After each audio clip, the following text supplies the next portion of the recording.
Okay, let's continue.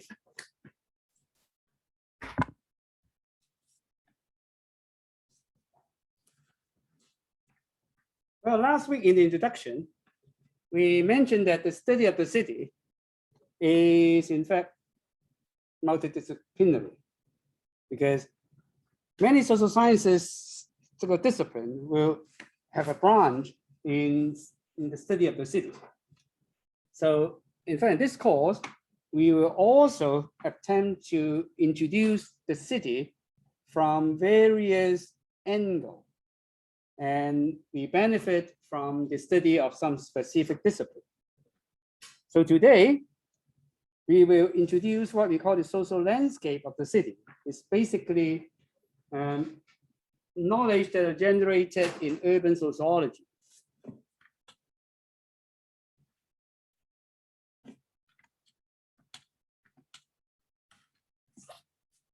So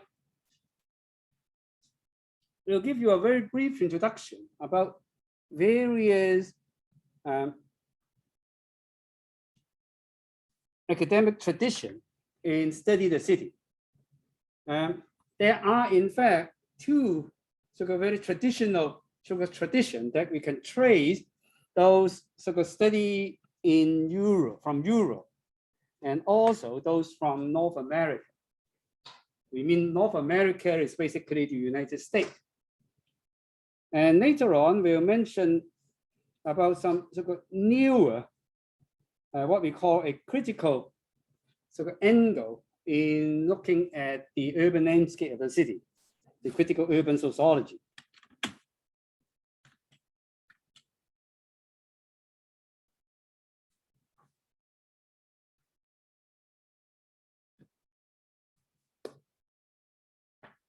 So we mentioned in the last lecture, half an hour ago, about the study of the city, we have to take into account the watershed created by the Industrial Revolution that bring along a very rapid urbanization. We mean rapid urbanization involves two things. One is about the expansion, about the space of the city. But it is not just a spatial expansion. It's also about the expansion of the population in cities. Whereas the bulk of those population expansion were being fueled by the movement from the rural area to cities. But we also mentioned that in the earlier development of modern city, there has been a lot of problems. So those problems, some of them still sustain today. And of course, today we have new problems, whereas in the past we have other problems. But basically, the cities in its earlier phase of development is not something decent. Cities has been a symbol of being congested, being cramped, being dirty, dangerous in terms of physical safety, and it's very unhealthy because of all the pollutions. And more important is city dwellers at that time, unless you're very rich or otherwise, you are not being treated as human.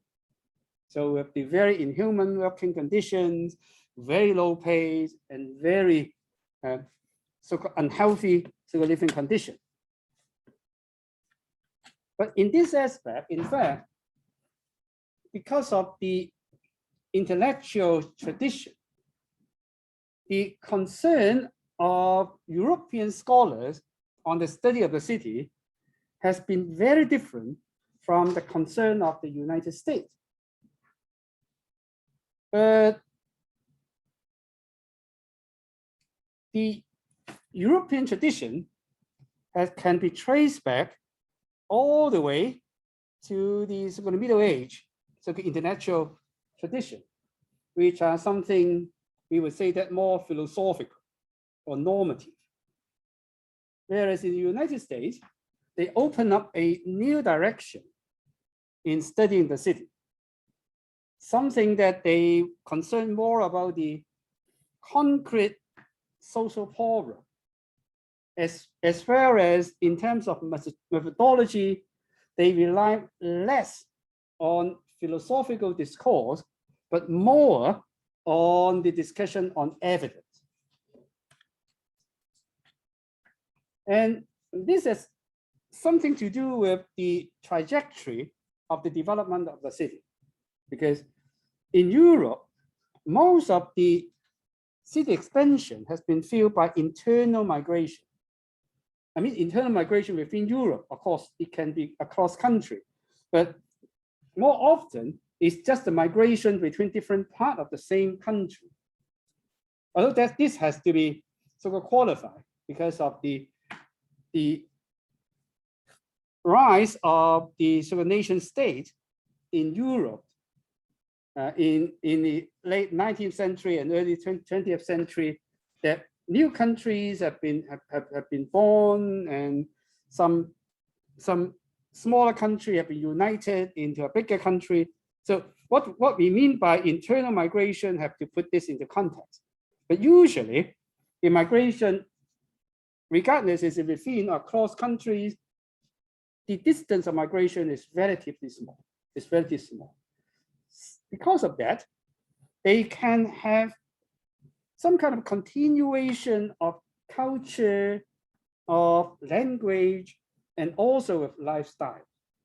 So that's very different. And in the context that the scholarly work in Europe have been dominated by sort of philosophy, physical philosophy, social philosophy. So because everything in the academic discussion in the European tradition can be philosophy. So that's why, regardless of discipline, when we study the highest sort of academic degree, we call it PhD, which is the Doctor of Philosophy. So that's a tradition in Europe. In North America, the context is very different. The context is expansion of cities in North America had been firstly fueled by immigrants from thousands of miles away in Europe, and also from different countries of Europe. They do not share common language and culture. More important is because of those crash, because of those adaptation, there's been a lot of problem in North American cities than in European cities. Whereas the scholars in the United States, many of them did not have the baggage with compared with their European counterparts on the investigation of sort of natural philosophy. They're more concerned on how to solve immediate social problems. So that's the background.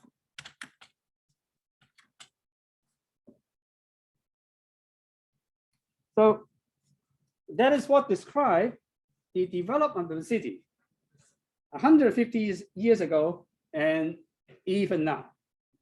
The only difference is in 100 and 115 years ago, it happened in countries now we call it developed world.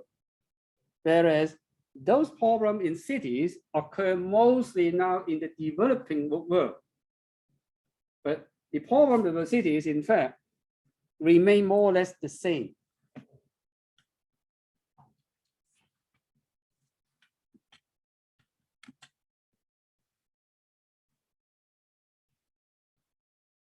With these short lectures, in fact, we are not able to have a very comprehensive description of all of those sort of what we call European tradition in the study of the city. So perhaps I just pick a few which are more significant and more important, but can only mention it briefly. The first, we need to mention Karl Marx. Karl Marx may not be exactly an expert in the study of the city, but you all know that Karl Marx's so-called scholarly work have a very big impact on other areas like politics, and particularly later on when we describe the critical urban sociology. Many of them, in fact, originated from the research and also the publication of Karl Marx. And the other is Max Weber. For those who have studied sociology, Max Weber is perhaps one of the founders of modern sociology. And the third one is Ferdinand Tönnies, not as famous as Max Weber's and Karl Marx, because his sort of research and theories is a little bit outdated now, but it is a very good description of what happened in the 19th and 20th century, early 20th century. Emile Durkheim is also a very influential French sociologist who have a lot of influence on how we look at sort of empirical work in the study of the societies and cities. And George Simmel is also a German sociologist that have quite important influence. Karl Marx did not, in fact, directly study the city per se, but Karl Marx's most important contribution to our knowledge, together with his longtime academic and research partner, Patrick Engels, is on the study of class. Whereas Karl Marx had put interest on putting the class as the main driving force of social change, because all social change can be explained by the clash between classes or with the class conflict. So I'm sure that many of you are more fluent in this area than myself. And his emphasis is on the working class, the proletarians, and their struggle against the capitalists.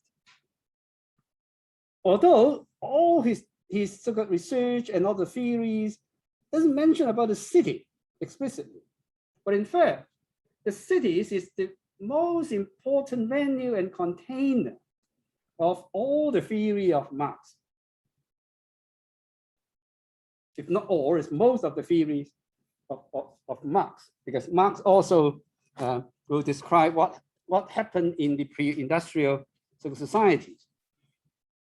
So the clash between the working class, the capitalists, the proletarian, and the bourgeoisie is the main driving force of social change. And together with that, he mentioned a lot about that class conflict and class consciousness.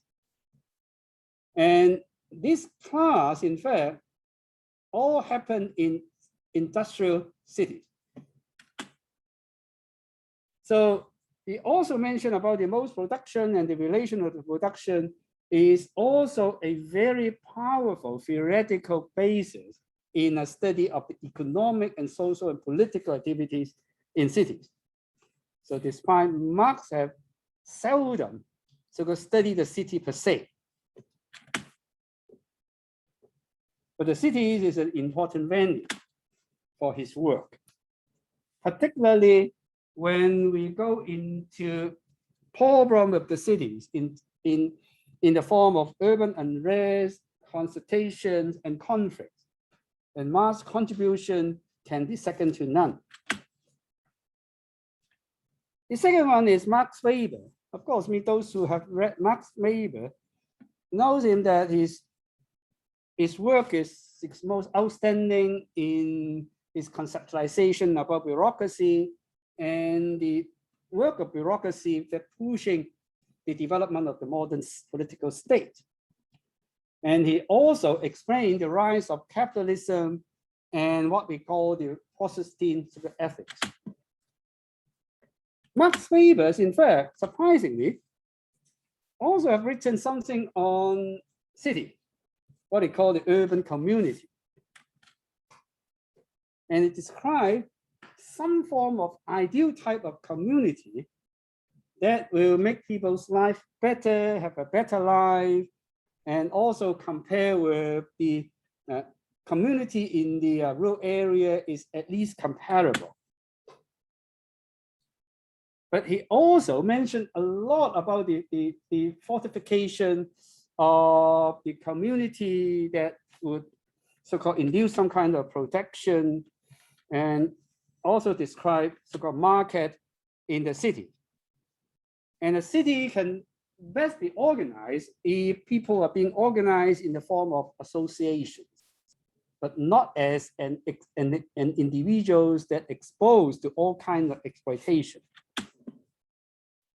So together with a legal system and also with partial political autonomy, that is the ideal community of the city.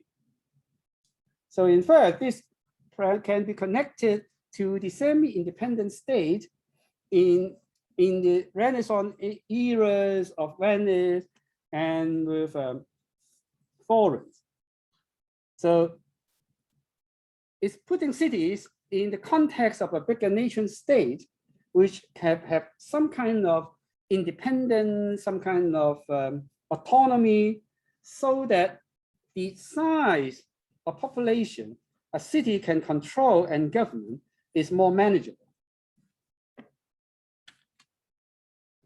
But in fact, this has been put into the context of his other so-called more elaborated so-called research and theory about bureaucracy.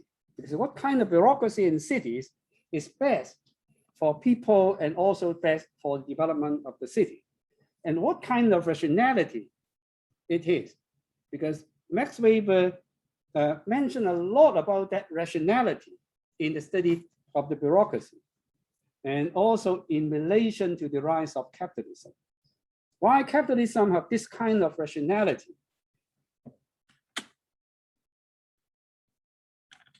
Tony is also famous in his description about two types of what we call community. Some kind of organic sort of community that associate with the rural community. So people are linked by blood and they know each other since birth. And there is a very stable culture, very stable way of life, value and thinking that bind people together in those communities. Compare with similar community in the city, which they find that those old way of binding the city, the rural community together disappear because of migration, because of the different integration of different group of people. So he also proposed some way that can transform the urban community into something more like the rural community, with those cohesion, with those conventions, with those values. But his research is more philosophical and normative in that way. George Simmels is also concerned about the city, but he concerned more about the individual adaptations in cities. How an individual can adapt to the life in the city, where it's so diversified, it's so vibrant. So every day you have a lot of problems to solve. Unlike in the rural area, that most of the activity they repeat day by day and year by year. You're so familiar, so that you can have familiar solution to cope with that. And there's cities, every day you encounter a lot of strangers, because cities is a collection of strangers who have to interact but do not know each other. And such interaction will create a lot of new encounter, and that new encounter will create a lot of new problems. So every day you have new problem to solve. So how people are able to cope with that? Because it's so overwhelming. Because of that very intensive stimulus in cities. So in fact, in order to adapt to that, people in cities, they need to employ some kind of shortcut, or otherwise they cannot have the mental energy to cope with that, because it's of the overwhelming, strange, so-called stimulus. So city dwellers has to learn how to be selective. So selective in a way that you need to develop some kind of coping mechanism that are so sophisticated, calculative, and rational. So that with those rationality, with those way of coping, it's easier to fit behavior into some solution in a quick way, but without a long time of research and thinking, because usually you need a very quick response. One way is to have what he called calculated indifference, because of all those stimulus. So you need to be selective. To be selective, it may mean that you ignore most of those stimulus.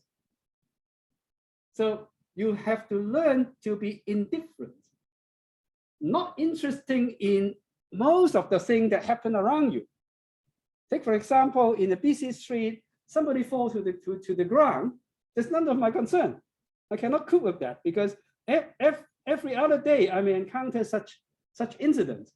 How can I have the time, have the energy, both physical and mental energy to cope with that?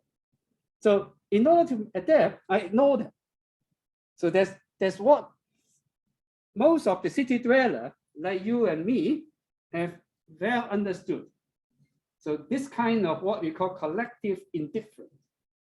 People seem to be indifferent, not interested to what happened in their surrounding, because that is a way they cope with the overwhelming stimulus and ever-changing new problem they need to solve.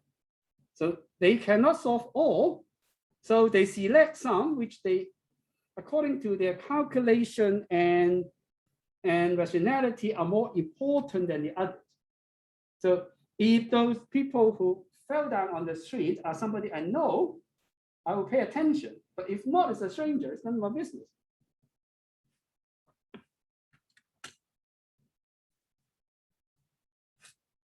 Another way is, how can you cope with the encounter with so many strangers? Because they're all strangers. So that is something what we call discrimination. So you develop a lot of that discriminatory thought, that you fit the stereotype of people. So those people, they like us, so they are good people. Those people, they culturally and even the appearance, they don't resemble us, so they are not good. So we have a lot of this stereotyping and discrimination being developed among city dwellers, because that is one of the most efficient way we make immediate decision with the least thinking. So his research is more social psychological. And third kind instead concentrate on several things. One of its most so-called well-known so-called thinking is about social bonding. Because like Tony's, those scholars, they vary and also interested in looking at how can you transform an urban community into something close to the urban community. With social cohesion, with social bonding, people look after each other, help each other, and they act collectively for some kind of collective goal. Whereas this is very difficult in cities. So he will try to look at how to instill those social bonds among people in cities. So he creates some kind of prototyping on what they call solidarity. So he differentiates mechanical solidarity from organic solidarity. So mechanical solidarity is some kind of cohesion at surface, whereas organic solidarity are something that bind people from their heart. So they can interact, they can help each other. So before going deeper into that, he also has a very famous sort of research on suicide. Taking suicide as some kind of more explicit social problem that offers us some windows to look at how the society operates. So by studying suicide, he developed some kind of topology for suicides in society. His interest is not to look at individuals who kill themselves, but on the overall aggregate pattern. So why in some society, the suicidal rate is high, or in some society, the suicidal rate is higher for elderly, but lower for the young people, whereas in other society it's the opposite. So does it reflect different kind of solidarity in the society? So these are his very famous research or empirical analysis in the term of the 19th and 20th century on that.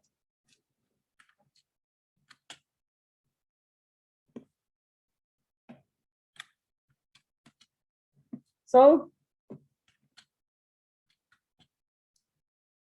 in the European traditions, in fact, they concern something about the cities and the way of life is created, but more their inclination is about the development of theory, the theoretical foundation of those sort of problems.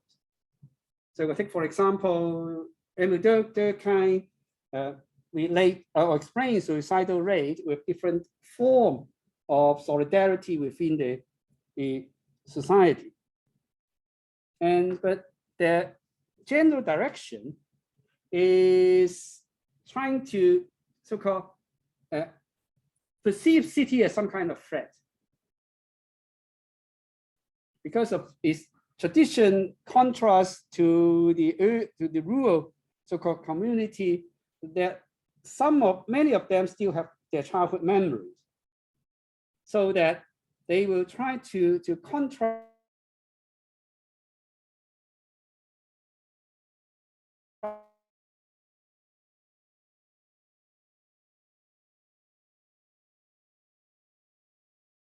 livable and better that are close to what happened in the rural communities.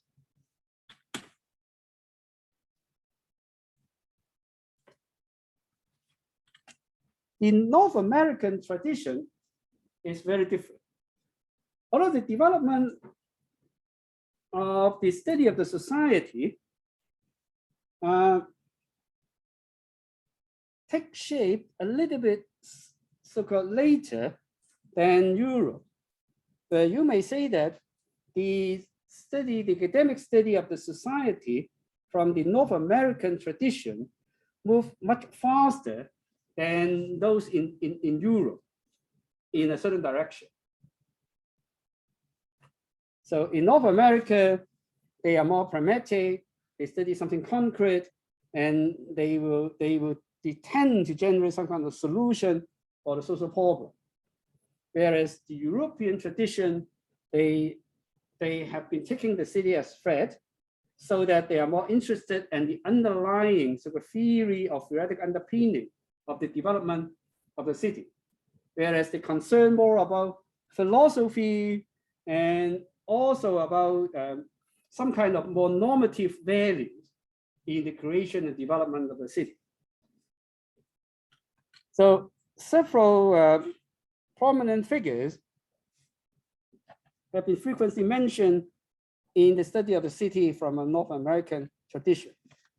The most famous one is perhaps Robert Park, who wrote about cities in the early 20s, and also Louis Wolff. And I also mentioned several others which are sort of less significant and prominent. Robert Park is perhaps one of the best known sort of scholar in the study of the city, because he's one of the founding members of what we call the Chicago School. Chicago schools opened up the first department of sociology in the United States, and its influence still so continue now. In fact, Chicago School is famous not just in sociology, but also in economics as well. So the neoliberal, neoclassical economic theories also originated in the Chicago School in the 40s and 50s. And one important theoretical foundation about the Chicago School, and also being contributed by Robert Park, is the development of what we call a human ecology or social ecology in the study of the city, which is very different from that with the European tradition. Partly because in the United States, because of the source of immigrants, and also because of the way different social groups compete with each other, so they develop some kind of analogy about the development of the city with natural ecology. So in natural ecologies, in fact, all the species, they compete for survival. And just the Darwin theories will teach us that plants and animals, they adapt to changing environment. And those who can adapt the best have the best chance of survival. And from the Chicago School point of view, this is also what human beings are doing in terms of social survival.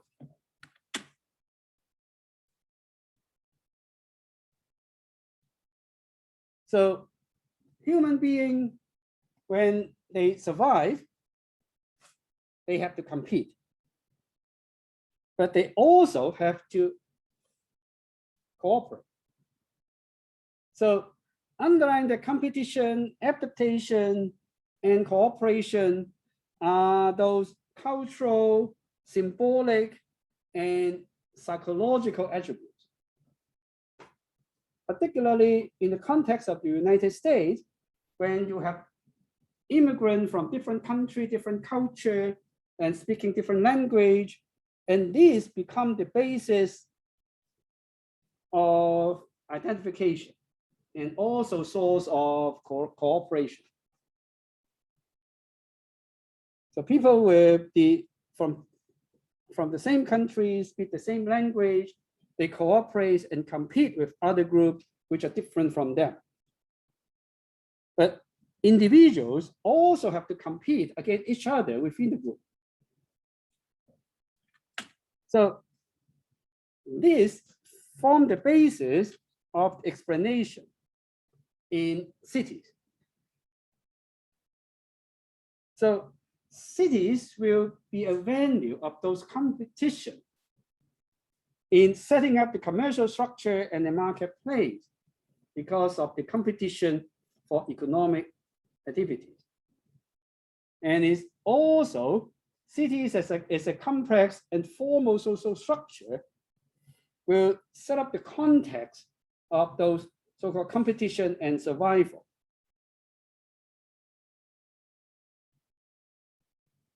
And with that, they emphasize more on the pragmatic side of that competition and survival. So they assume that people are more rational and less sentimental in terms of cooperation, in terms of the competition.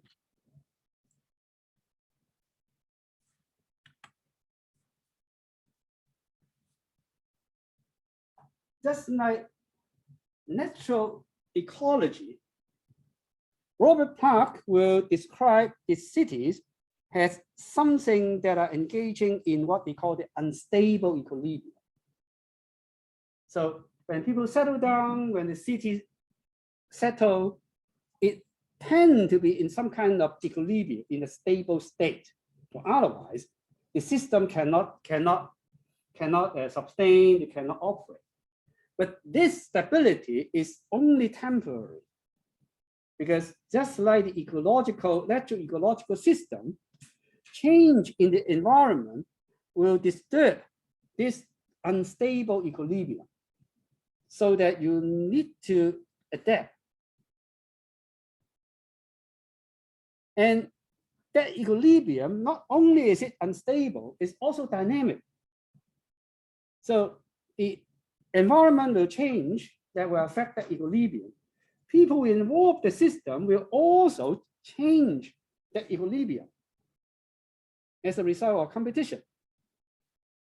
So population move, economic activity move, and all the natural disaster, all the conflicts between social groups, they all put together to put it in some kind of dynamic, unstable equilibrium, where cities and the city people are always facing with chronic condition of crisis.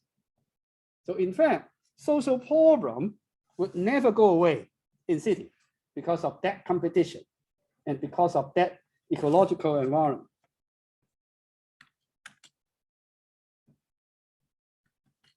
I mentioned in last lecture, the term urbanism was invented by Louis Wolff as some kind of universal characteristic of the city to describe city life as something distinct. So a way of life is something that we have to look at. So they have distinct way of life. So to compare with the rural areas life is completely meaningless, because the cities has created a new environment and new ways of interaction, new institution, that it developed into a completely new way of life that never been seen in history. So besides inventing those conceptualization, they also have an interest in looking at some empirical evidence of that sort of urbanism, how the population size, the scales, and other factors, like population density, and whether the population is heterogeneous or homogeneous, will have an impact on sort of different urban way of life. So in that, they are also interested in looking at the connection between diversity in the cities in terms of population, age profiles, gender, ethnic backgrounds, economic activities, with the formal control system, and also about the internal division specialization in the labor and economic activity, and particularly about the social segmentation within the city. And these are also apparent and very serious problem in the earliest sort of big cities in the United States, like Chicago, they're situated. So the way people differentiate so-called different type of people, and it will also create some kind of mental shorthand, like George Simmel has studied in the European context. So that mental shorthand, in fact, is a way we reduce the burden of the overwhelming stimulus of cities. And that is reflected in the social distance we will keep with different people and particularly different group of people. So it's again, the origin or the supporting ground for discrimination.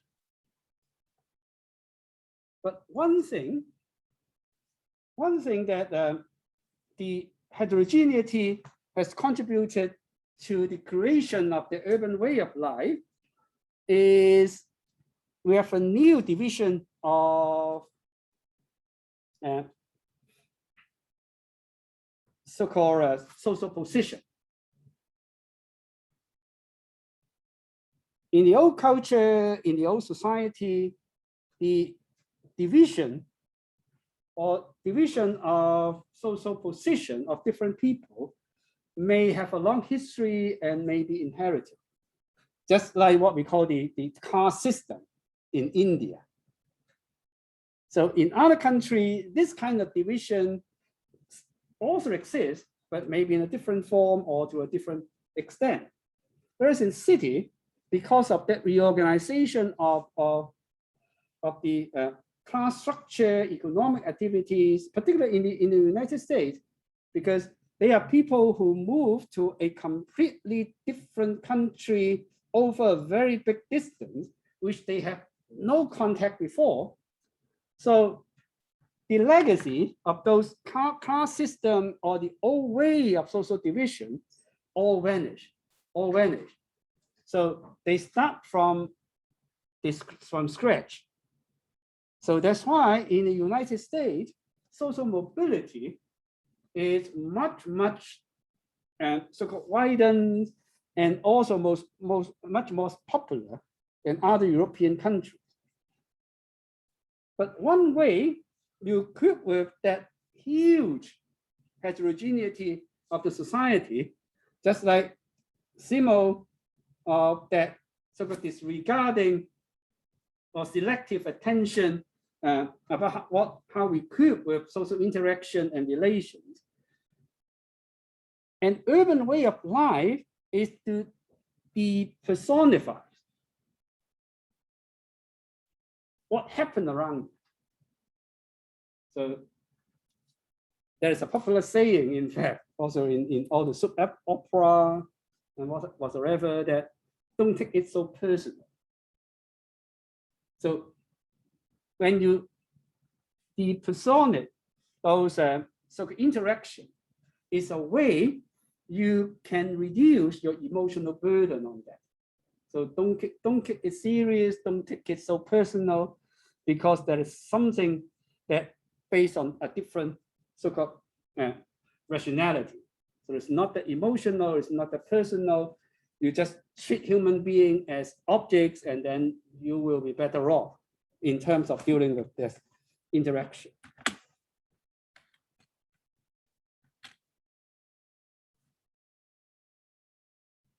One specific sort of trains of theories about Louis' work is about his creation of what they call the universal characteristic of city, what they call urbanism.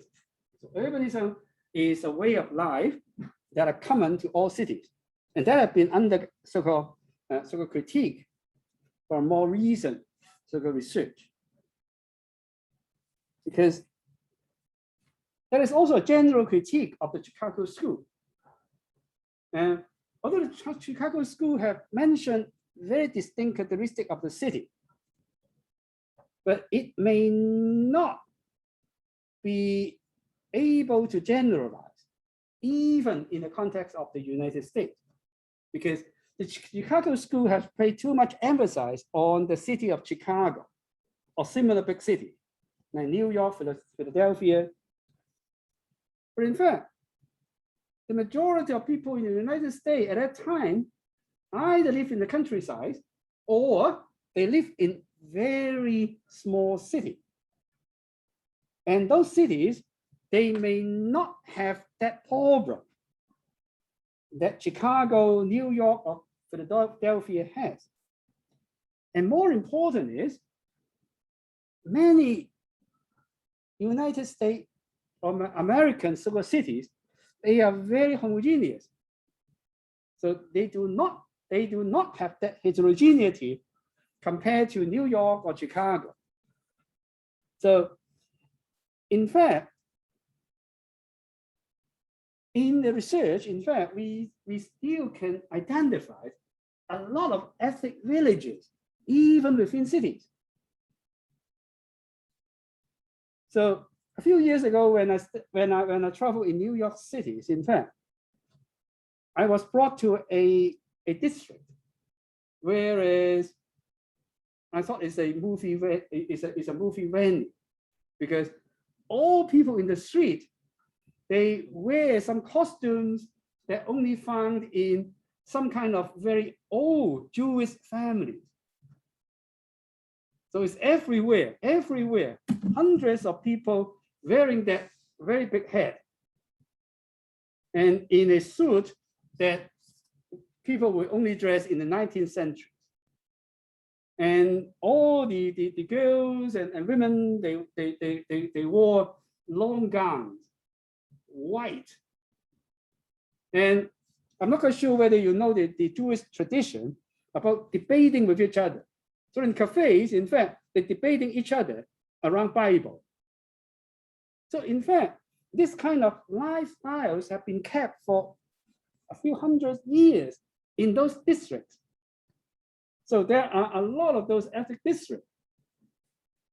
And also they concentrate more on the more so-called typical or traditional group about nuclear family in those big cities. And in fact, throughout the history of the United States, there are a lot of people who are unmarried and childless and do not fall into those types. So they would say that these are only the social phenomena in some typical cities and also being found in the street. Whereas behind doors in homes, there are a lot of diversity on that, but not in the way described by the Chicago School.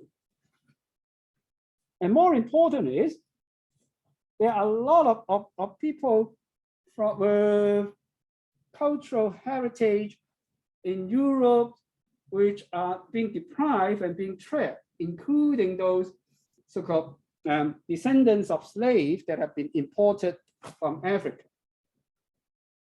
So the Chicago School would not be able to describe and identify those groups.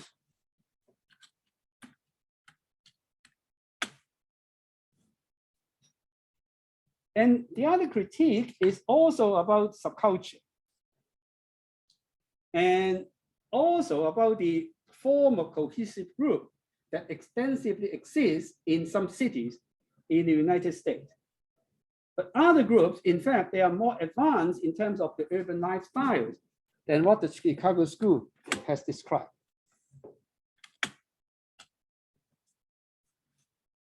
Regardless of those critiques, in fact, the Chicago schools have a lot of contribution. So it's one of the most important academic traditions in the study of the city. First, it has some breakthroughs in terms of the target, in terms of the methodology, and also in terms of the issues and problem academia study. And it's also have a high concentration of the study on the city per se. So it's about the city, but not about something else. Take, for example, I mentioned about Karl Marx. Karl Marx has a very good so-called thinkings and teaching, but his research is basically not on the city, only taking the city indirectly as the venue, where the Chicago School take the cities as the main sort of subjects and target of investigation. And the Chicago School also opened up a very important methodological line of investigation on first-hand empirical observation, but not unlike the European tradition founded on established theories and some normative principles, or on some ideals about cities and about other land. Whereas the North American tradition, they emphasize a lot on first-hand empirical observation and study. And that open up very sophisticated way of data collection and also data analysis. And the Chicago School also opened up or paved way to a later development in the study of the city in employing methodology and approach and theory from other natural science and social science disciplines like economics to study the city.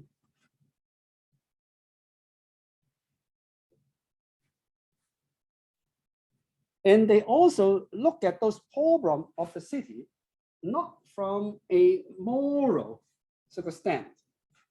So this is a city or the problem that exists in the city, but you do not have to judge it whether it's morally right or morally wrong.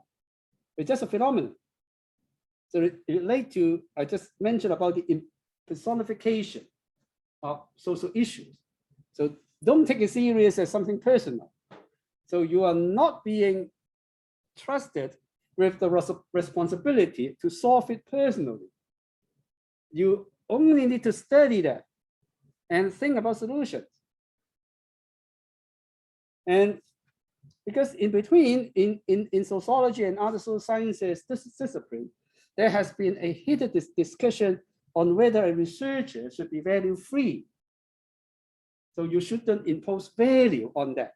So when you study social segregation, it's not studying some kind of moral problem. It's just a social problem that exists.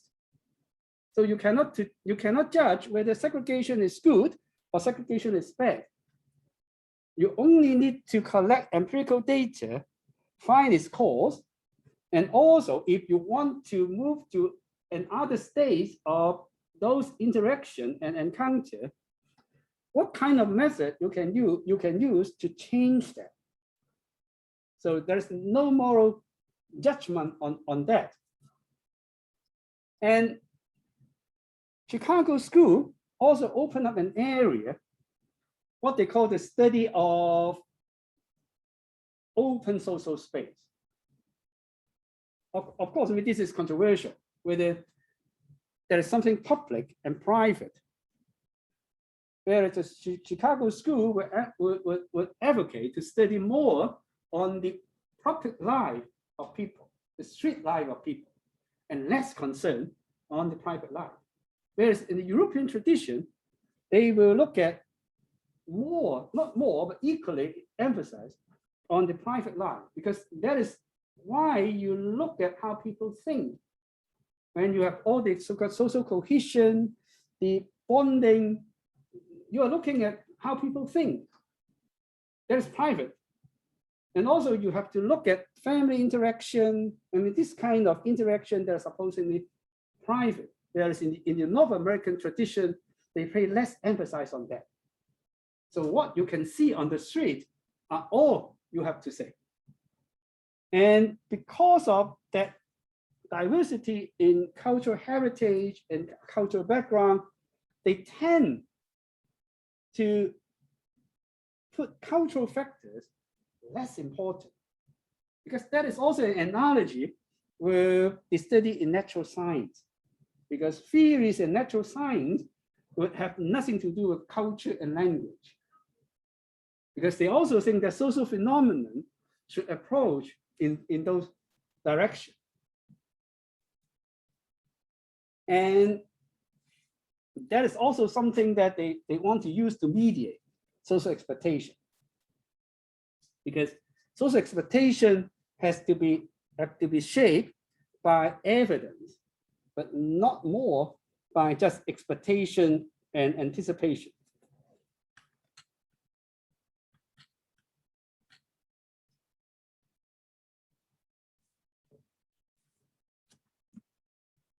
The critical urban sociologies, in fact, can be traced as some kind of direct challenge to the empiricism of the Chicago School. Because the Chicago School indirectly also advocates some kind of value-free approach in studying the society. So there's nothing right or wrong. But that is being criticized as supporting the status quo. So I'll introduce several scholars who is quite well known as study from the critical urban sociological perspective. Henry Lefebvre, a French philosopher, political scientist, sociologist, and Manuel Castells is a Spanish sociologist, and David Harvey, a British geographer, yes, and also partly a sociologist. They are united, in fact, from its opposition of the social ecology perspective. Because the Chicago School, the social ecology perspective, they have assumption that people have free wills. So you do not have to attach some value judgment in the study of people.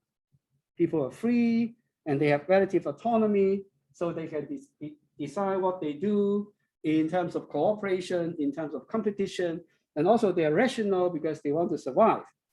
Just like any animal or plant in the natural environment. And with that, with such background of people who are involved, they compete, they cooperate in a venue, what we call a free and competitive capitalist market.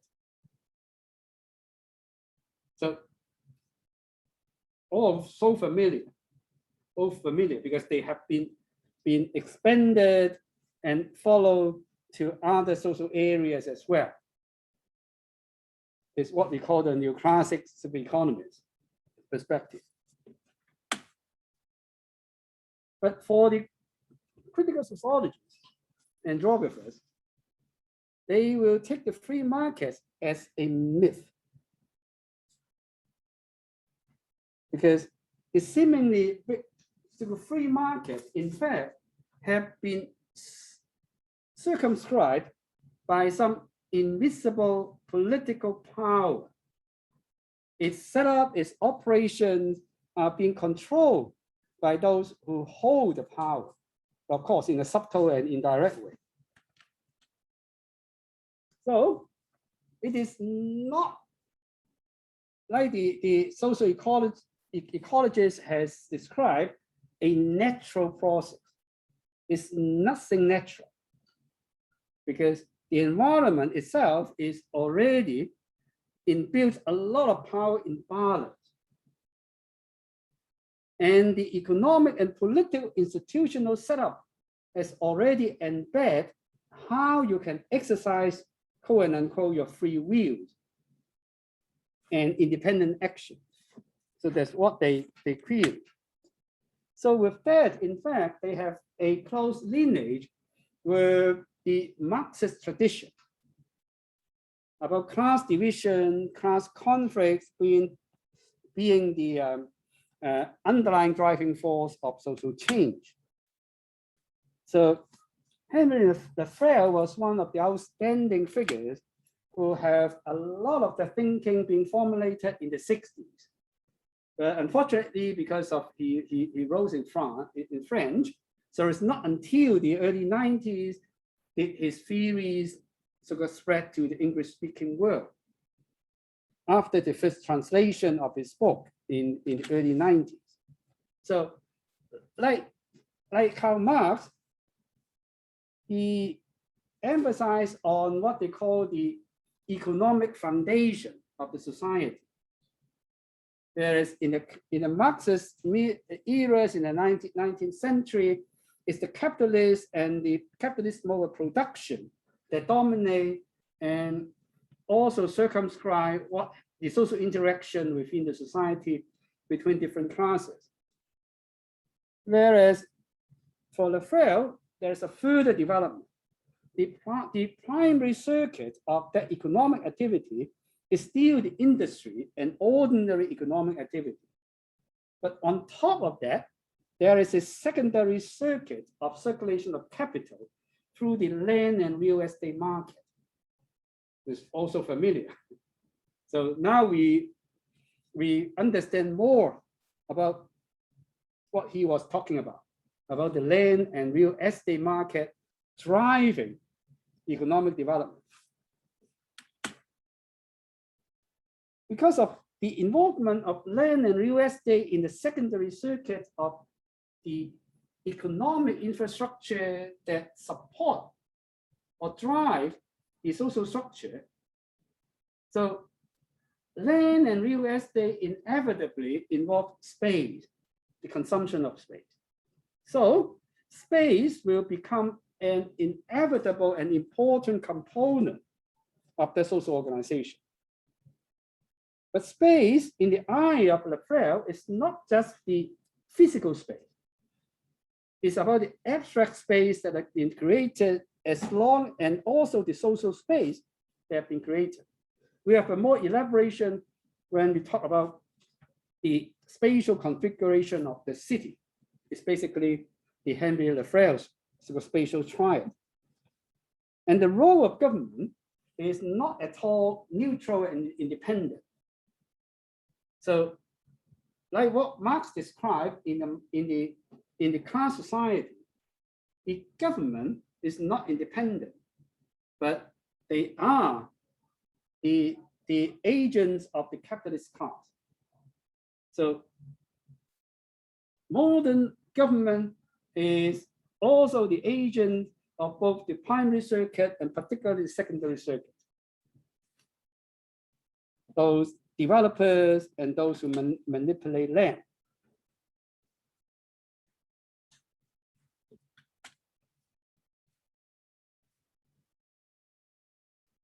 Manuel Castells emphasized on other things. So it's also being described as a neo-Marxist. So society is also driven by class conflict and class struggle. But contrary to orthodox Marxist approach, where it's also one of them,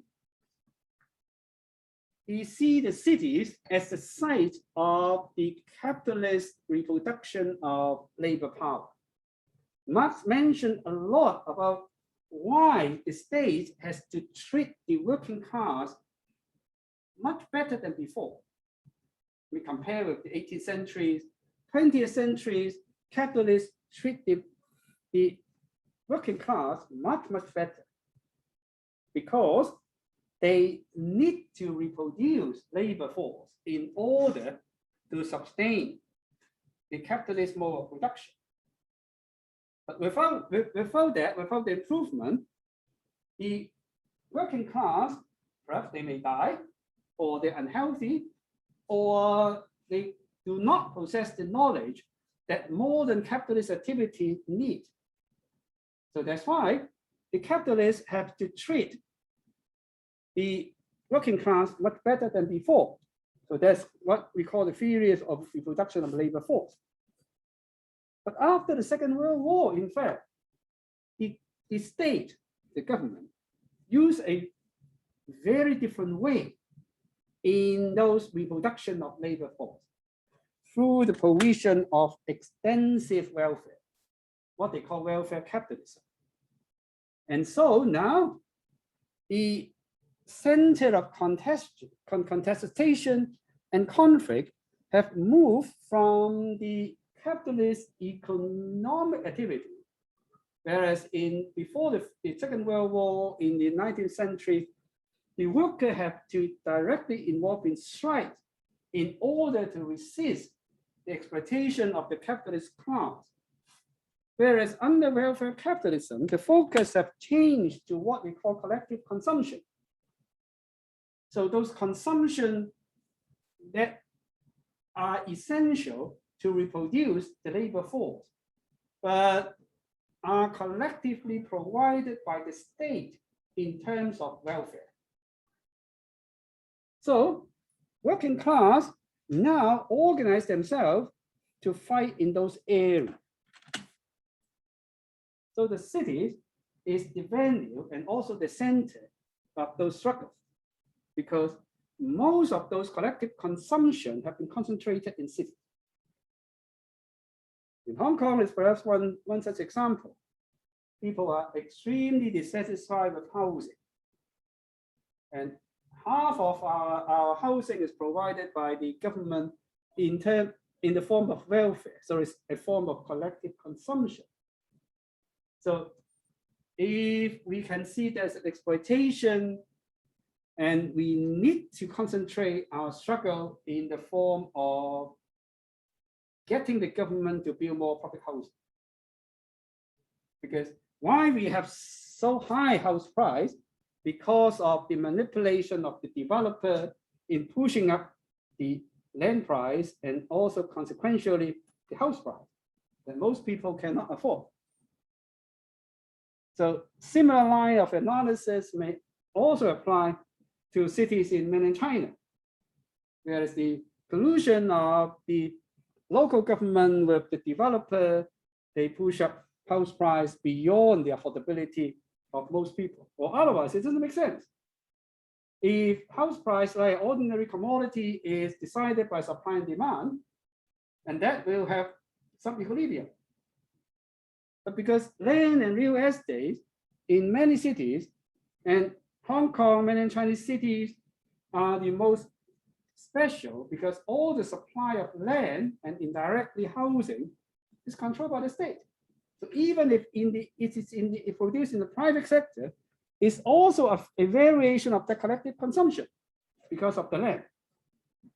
So that is why his study will concentrate on those so-called struggles. And later on, he moved further beyond real estate and land, because now advanced technology or high technology is the underlying driving force for city expansion and economic development. And that difference in the possession and use of information technology may one day become like land and real estate as focus of contention. David Harvey also studied something similar, but similar to Hammerfeld, he will also look at the spatial knot of the circulation of capital in the study of gentrification, in the study of so-called land and real estate. So the fundamental conflict between workers and capitalists still exists. But in modern capitalist society, particularly in the welfare capitalism, the division within each group is also prominent. So it's now not just a simple division of class and class conflict, but a more organic or more three-dimensional sort of array of conflicts and struggles between and within each class. But the role of the state is still the supporter and the aid to the capitalists. So he also uses theories about the circulation of capital, particularly about real estate and land, to describe the boom and bust of cities, particularly on the uneven development of cities. Why some part of the city develop faster than the others? And what are the impacts of those uneven so-called development?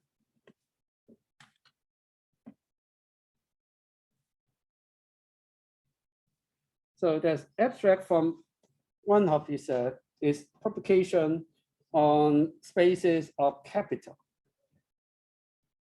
So it's about connecting the physical landscape with the manipulation of capitalism, and also what he called the constructive destruction of space.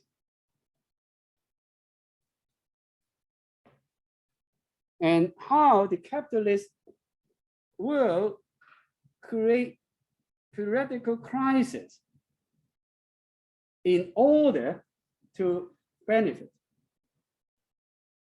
So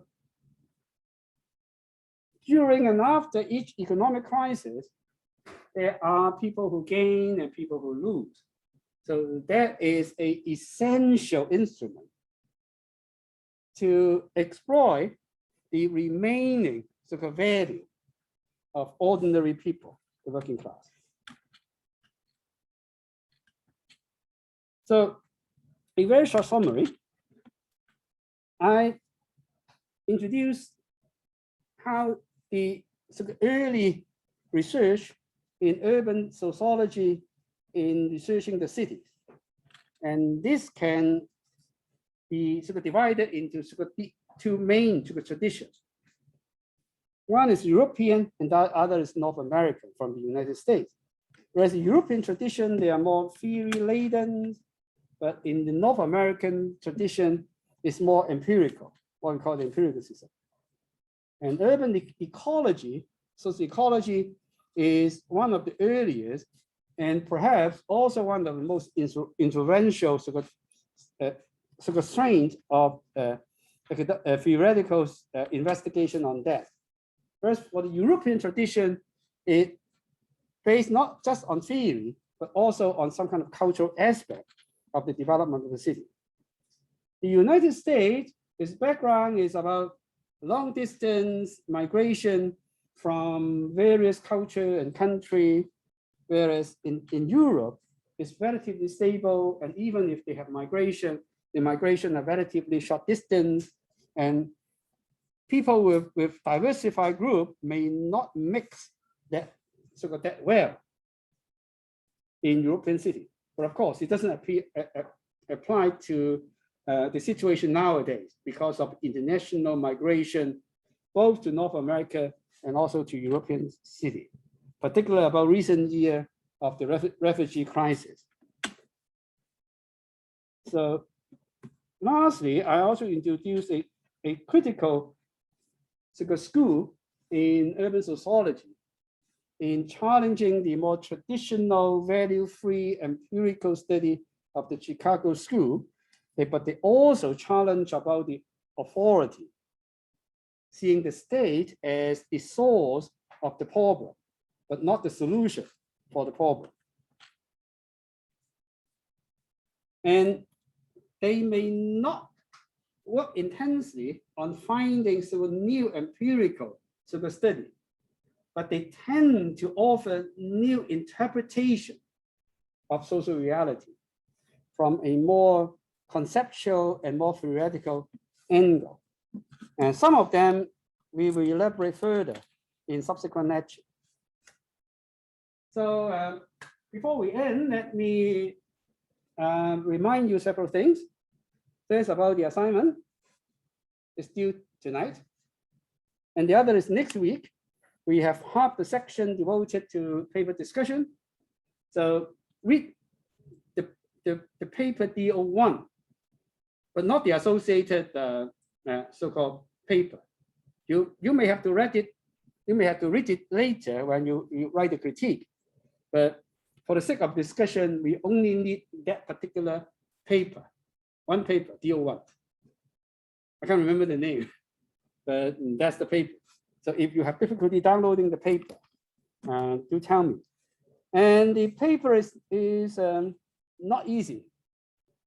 So perhaps you have to read it more than once. And also not just read them, jot down some notes and make some preparation to discuss. So arrange some way that everybody have to talk. So there's no way you can escape. So do pay attention, but don't worry. If you don't understand, just say that a certain paragraph, a certain section you don't understand.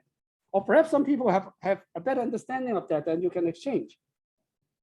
So read that. It's not an easy to read paper, but I think that challenge is worth, because the paper is not too long, and so you can have a better understanding, and also try to learn how to properly read and record what you have read, because that's the way we learn from reading. Okay, perhaps I stop here and see whether you have any problem.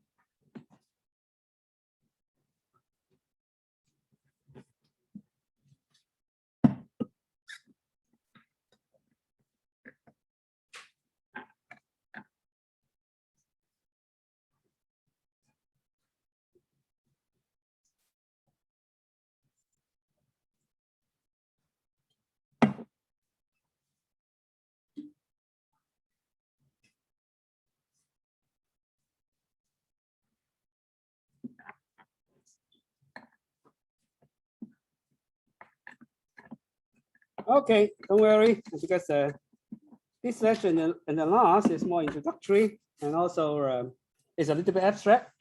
So I think that when we discuss something more concrete, I'm looking for some interesting and challenging questions. Okay, if not, see you next week.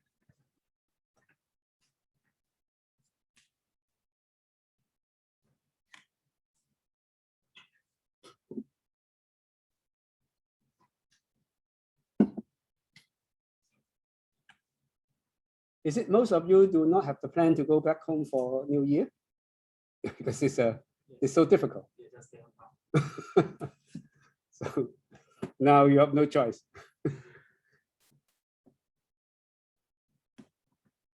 Okay, see you next week.